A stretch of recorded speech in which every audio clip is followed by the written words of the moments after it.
Jonny May has 27 caps for England. English premiership clubs have closed a contract loophole which threatened transfer chaos in rugby union. The clubs acted after England wing Jonny May used a little-known clause in his contract to leave Gloucester for Leicester for a fixed compensation fee, despite being under contract.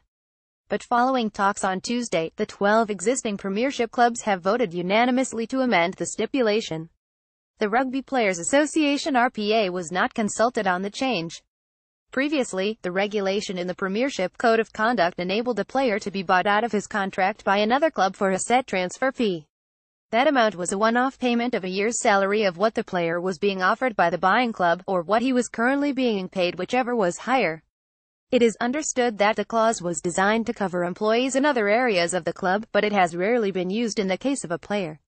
But this regulation has now been altered, with the fee becoming a negotiation between the two clubs. This fee will fall outside the salary cap.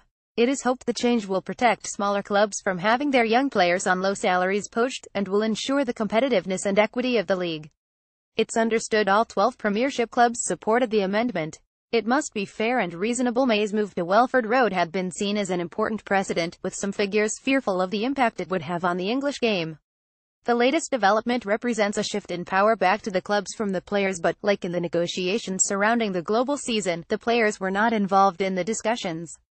"We're talking to the players about how this will potentially impact on their careers," our PA chief executive Damien Hopley told BBC Sport.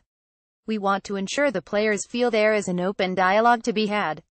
This has to work for both parties, clubs and players, and be done in a professional and swift way." And Hopley says the latest change must not lead to inflated sums of money being demanded for players looking to leave a contract early. It must be dealt with in a fair and reasonable fashion, otherwise this could turn into a free-for-all and destabilize the entire marketplace, he said.